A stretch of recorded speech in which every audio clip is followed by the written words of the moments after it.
Coca কোলা ধ্বংস করে দিচ্ছে। দেখেন কিভাবে কোকা কোলা ধ্বংস করে দিচ্ছে।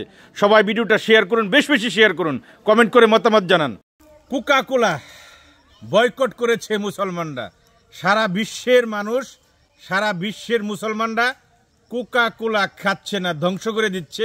যেখানে পাচ্ছে সেখান থেকে তারা কোকা কোলাকে বয়কট করছে। তারা কোকা কোলা কীভাবে ধ্বংস করতেছে দেখেন। কোকা কোলাটা নিয়ে যাচ্ছে গাড়ি দিয়ে, প্রাইভেট কার থেকে কিভাবে কোকা কোলাটা ধ্বংস করছে এইটা একটু দেখেন আপনারা। তারপরে বলতেছি, এই যে কোকা কোলা আমরা বয়কট করেছি যারা আমরা মুসলমান, ফিলিস্তিনিদের পক্ষে, ইসরায়েলের বিপক্ষে, এই কারণেই তো আমরা কোকা কোলাটা বয়কট করছি, তাই না? কোকা কোলা হলো ইসরায়েলি পণ্য, এই কারণে আমরা কোকা কোলা খাবো না। কোকা কোলা বয়কট, মারেন বয়কট, আরও মারেন, জুড়ে মারেন, যেখানে পাইবেন সেখান থেকে কোকা কোলা বয়কট করেন, কোনো কথা নাই। কোকা কোলা খাবো না, কোকা কোলা এই দেশে রাখবো না, এক কথাই শেষ। মানছি আপনাদের কথা, কোকা কোলা আমিও খাই না, আমিও বয়কট করছি, সব ঠিকঠাক, কোনো ঝামেলা নাই। কিন্তু কথা হইল, কোকা কোলা বয়কট করলেই কি সমাধান হবে? কোকা কোলা বয়কট করলেই কি আমার ফিলিস্তিনি ভাইয়েরা বিজয় পাবে? না, পাবে না। আরও কিছু কাজ আছে মুসলমানদের। মুসলমান হয়ে আমরা মুসলমানের পক্ষ নিয়েছি, ঠিক আছে, কোকা কোলা বয়কট করছি, ঠিক আছে। এখন মুসলমান হয়ে আর কি করছি আমরা? শুধু কোকা কোলা বয়কট পর্যন্ত আমাদের কাজ? আমি কোন শ্রেণীর মুসলমান? আমি কোকা কোলা খাই না, আমি হেই মুসলমান, তাই না? কথা তো ওইটাই। যদি কই ভাই আপনি কি বোন মুসলমান, আমার একজন জিজ্ঞাইছে, ভাই আপনি কি বোন মুসলমান? আমি কইছি ভাই আমি কোকা কোলা খাই না, আমি হেই লেভেলের মুসলমান।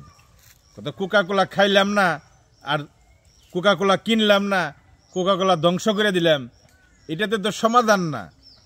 আজকে দেখেন আমেরিকাতে যারা ইহুদি খ্রিস্টান তারা কিন্তু ফিলিস্তিনের পক্ষে আন্দোলনে নামছে। আমেরিকার সবচাইতে হাই লেভেলের যে ইউনিভার্সিটি, বিশ্ববিদ্যালয়গুলো, একদম ধনী ফ্যামিলির ছেলেপেলেরা সেখানে পড়ে, তারা কিন্তু আজকে ফিলিস্তিনের পক্ষে মাঠে নামছে, তারা আন্দোলন করতেছে। তারা কিন্তু মুসলিম না, অধিকাংশই কিন্তু খ্রিস্টান ইহুদি। তারা করতেছে ফিলিস্তিনের পক্ষে আন্দোলন। আর আমার সৌদি আরব, মাফ করে দিন ভাই আপনারা, আমিও মুসলিম, সৌদি আরবের বিরুদ্ধে কথা বলতে গেলে আমারও কষ্ট লাগে। আজকে সৌদি আরব যেখান থেকে ইসলাম সৃষ্টি, সেই সৌদি আরব কি করে? আপনি সৌদি আরবের কোনো লোক, সৌদির কোনো নাগরিক ফেসবুকে যদি ফিলিস্তিনের পক্ষে কোনো স্ট্যাটাস দেয়, ইসরায়েলের বিপক্ষে কোনো স্ট্যাটাস দেয়, খুঁজা তাদের সৌদি পুলিশ তাদের অ্যারেস্ট করে। এই হলো সৌদির ভূমিকা। বিভিন্ন মুসলিম কান্ট্রি সরাসরি ইসরায়েলের পক্ষে অবস্থান নিছে, আর আমরা মুসলমান হয়ে কোকা কোলা না খেয়ে ইসলামের পক্ষে অবস্থান নিয়েছি। পারছেন কেউ আমেরিকা ইসরায়েলের পক্ষে কাজ করে, সরাসরি যোগান দেয় অস্ত্র সব কিছুর? পারছেন কেউ আমেরিকার দূতাবাসের সামনে একটা মানববন্ধন করতে, আমেরিকার দূতাবাসের সামনে একটা বিক্ষোভ মিছিল করতে? কেউ পারেন না। কি পারছেন? কোকা কোলা খাই না। বাবা রে বাবা, মজু খাই, মজু খাওয়া মুসলমান, কোকা কোলা না খাওয়া মুসলমান আমরা। ভাই এইভাবে এটা মুসলমানদের কাজ না, এইটা কইরে কোনোদিনই ফিলিস্তিনের পক্ষে কাজ করা সম্ভব না। এই যে মজু একটা পায়, আমি তো মনে করি এগুলো একটা বাটপারি, এগুলো কিচ্ছু না, এগুলো বাটপারি।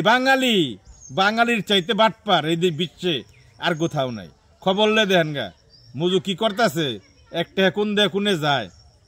বাঙালি হইল আবেগ নিয়ে, মুসলমানদের আবেগ নিয়ে খেলা করে ব্যবসা করে যাব, ধর্মটাকে ব্যবহার করে, আর কিচ্ছু না। কথা যদি ভালো লাগে শেয়ার করেন, ভালো না লাগলে শেয়ার করার দরকার নাই। আসসালামু আলাইকুম। আবার দেখা হবে অন্য কোনো ভিডিওতে।